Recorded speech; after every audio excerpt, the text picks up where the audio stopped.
Use of S E S with verb.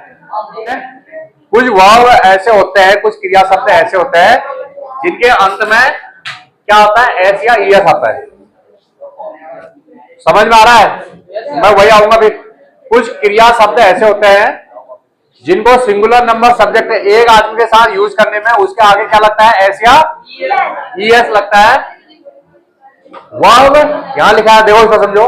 Verb that end with S S, S H O X C H needed E S when used with singular number subject. कहने का मतलब कुछ verb ऐसी होती है जो S S से, जिनके लास्ट में एस एस होता है। जैसे ये वर्ब है क्रॉस, इसके लास्ट में एस एस है। एस एच होता है कुछ वर्ब के अंत में, जैसे वॉश है, ओ इसमें ओ है, वो में एक्स फिक्स में एक्स है, और सी एच में कैच में, कैच के लास्ट में सी एच है। तो कुछ वर्ब ऐसे होते हैं जिनके लास्ट में अंत में एस एस होता है, एस एच होता है, ओ होता है, एक्स होता है या सी एच होता है। जब उन वर्ब को एक आदमी के साथ यूज करते हैं सिंगुलर नंबर सब्जेक्ट के साथ, तो उसमें ई एस जुड़ता है। जैसे गो में गोज हो जाएगा, क्रॉस में क्रॉसेज हो जाएगा, वॉश में वॉसेज हो जाएगा, फिक्स में फिक्सेज हो जाएगा, कैच में कैचेज हो जाएगा। एग्जाम्पल है अरुण गो टू मार्केट। ये सही है गलत है? कुछ बच्चे सही है बोल रहे। अरुण सिंगुलर नंबर सब्जेक्ट है, ये वर्ब गो है, जब सिंगुलर नंबर सब्जेक्ट के साथ गो का क्या हो जाएगा, गोज हो जाएगा। इसके बाद Ravi cross the river, Ravi cross the line, Ravi line cross करता है। सिंगुलर नंबर सब्जेक्ट के साथ क्रॉस में क्या लग जाएगा, ई एस। तो इसको क्या लिखेंगे, तो इसको लिखेंगे क्रॉसेज। फिर है मदर वॉश फ्लो, मां फर्श को धोती है। तो कैसे बोलोगे, वॉश के आगे क्या लग जाएगा, ई एस लग जाएगा। मैंने बताया है एस एस के आगे ई एस लगेगा, वॉसेज हो जाएगा। अगला है who fix the nail. Nail का अर्थ कोई बच्चा जानता है?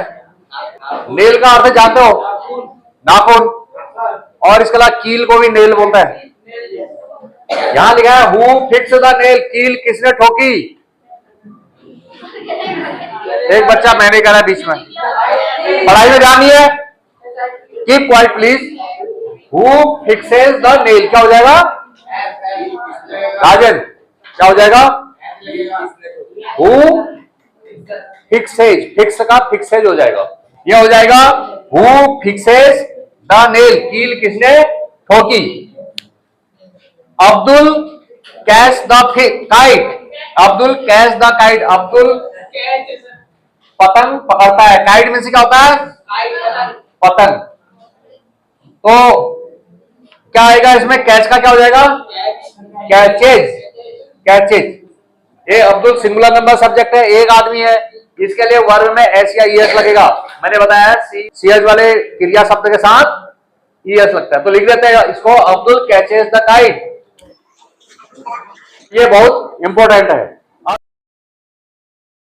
This topic is from your supplementary reader moment and name of lesson is Eswaran the story teller. Eswaran कहानी बताता है। ईश्वरन किसको बताता है कहानी, अपने मास्टर महेंद्र को। आपको इससे पहले पढ़ा चुका है, महेंद्र के लिए ईश्वरन एक एसेट है, संपत्ति है। तो यहां पर एक क्वेश्चन लिखा हुआ है, how does Eswaran narrate the story of तस्कर। हाउ डज कैसे, ईश्वरन नैरेट, ईश्वरन वर्णन करता है, बताता है। नैरेट में से बताना, वर्णन करना। How does Eswaran narrate, Eswaran कैसे वर्णन करता है, बखान करता है, किसका, द स्टोरी ऑफ तस्कर। तस्कर में से हाथी, जो मेल एलिफेंट होता है जिसके बड़े बड़े दांत होते हैं उसको टस्कर बोलते हैं, नर हाथी, male elephant. Does it appear to be plausible, जो ईश्वरन होता है वो हाथी को कंट्रोल करता है। क्या ये कहानी में ईश्वरन का कार्य प्लॉसिबल है, प्लॉसिबल मीन्स ताली बजाने वाला, प्रशंसनीय। तो उस कहानी में ईश्वरन बताता है कि हाथी कितना खुखार हो गया था, लेकिन लास्ट में ईश्वरन उसको आसानी से कंट्रोल कर देता है अपनी जादुई पावर से। ऐसा लगता है उसके पास जादुई पावर है। तो ये समझो इसको, Eswaran narrate the story of the tusker in a highly dramatic and exaggerated manner. Ishwaran narrate the story of the Tusker in a highly dramatic and exaggerated manner. Eswaran उस कहानी को, हाथी के बारे में जो कहानी है उसको कैसे बताता है? हाईली ड्रामेटिक, बहुत ज्यादा नाटकीय ढंग से। ड्रामेटिक में से नाटकी, एंड एग्जैजरेटेड। एग्जैजरेटेड का अर्थ कोई बच्चा बताएगा, बड़ा चढ़ाकर उस कहानी को बताता है। मैनर मीन्स तरीका, किस तरीके से वो कहानी सुनाता है? हाईली ड्रामेटिक एंड एग्जैजरेटेड, बहुत ज्यादा ड्रामेटिक, नाटकी बना करके और बड़ा चढ़ाकर। He uses suspenseful language. Suspenseful का मतलब रहस्यमयी। जब वो कहानी सुनाता है तो उसमें आगे आगे क्या होगा इस बात को वो रहस्यमयी बना देता है, सस्पेंसफुल बना देता है। तो सुनने वाले का मन करता है यार आगे क्या हुआ होगा। कला है किसी के अंदर कहानी सुनाने की। ही यूजेस, वो यूज करता है, प्रयोग करता है सस्पेंसफुल लैंग्वेज, रहस्यमयी भाषा कहानी सुनाने में। आगे देखिए, ही पोर्ट्रेज मीन्स गढ़ता है। He portrays himself as a hero, वो अपने आप को एक हीरो के रूप में प्रस्तुत करता है। पोर्ट्रेज में से किसी पात्र को काल्पनिक रूप से गढ़ना, कल्पना में कोई पात्र बना देना, उसके लिए पोर्ट्रेज शब्द आया है। ही पोर्ट्रेज हिमसेल्फ मीन से कोई बताएगा खुद को, वो खुद को कैसे प्रस्तुत करता है उस कहानी में? As a hero. He seems controlling the wild elephant effortlessly with some magical feat. तो ईश्वरन कैसे हाथी को कंट्रोल करता हुआ लगता है? He seems, वह लगता है, प्रतीत होता है, कंट्रोलिंग, नियंत्रण कर रहा, वाइल्ड एलिफेंट, वाइल्ड में जंगली हाथी को, वो जंगली हाथी को कंट्रोल करता हुआ लगता है। कैसे कंट्रोल कर लेता है? विथ सम मैजिकल फीट, कुछ जादुई शक्ति से। इट डजंट अपीयर प्लॉसिबल, तो उसका हाथी को कंट्रोल करना प्रशंसनीय नहीं लगता है। डजंट अपीयर का मतलब नहीं लगता है। क्या नहीं लगता है? प्लॉसिबल, प्रशंसनीय। प्लॉसिबल का मतलब प्रशंसनीय। कंसीडरिंग, समझते हुए। किसको समझते हुए? वो जो ईश्वरन है वो छोटा लड़का ही है, बहुत जवान ही है। Considering as he is a young boy, जो ये कह रहा है मैंने हाथी को ऐसे कंट्रोल कर दिया, पकड़ दिया, उसके सूंड पकड़ी, दांत पकड़े और हाथी जमीन पर बैठ गया, धड़ाम से बेहोश हो गया। तो ये बातें सब प्रशंसनीय नहीं लगती है, क्योंकि ईश्वरन एक कम उम्र का है, यंग है, कम उम्र का। ही इज अ यंग बॉय, वो एक कम उम्र का लड़का है। दैट टाइम, उस समय ईश्वरन कम उम्र का लड़का रहा।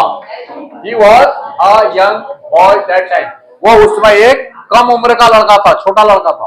तो इस कहानी को आपने सुना, एक बार इसको फिर पढ़ देता हूं, आप इसको पढ़ना सीखो। How does Eswaran narrate the story of Tusker? Does it appear to be plausible? आगे देखो, Eswaran narrate the story of the Tusker in a highly dramatic and exaggerated, swell, क्या बोलेंगे इसको? Exaggerated, Nirmal, exaggerated manner. He uses suspenseful, इसको बार बार पढ़ो, suspenseful language, he portrays, portrays पढ़ेंगे इसको, क्या पढ़ेंगे? Portrays. He portrays himself as a hero, he seems controlling the wild, wild पढ़ेंगे इसको, वाइल्ड एलिफेंट एफर्टलेसली, इसको पढ़ेंगे एफर्टलेसली। बात नहीं मेरे,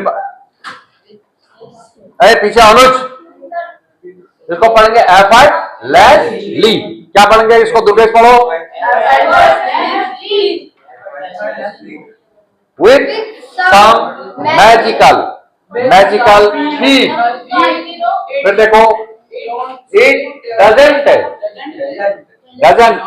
doesn't appear plausible considering as he was a young boy that time।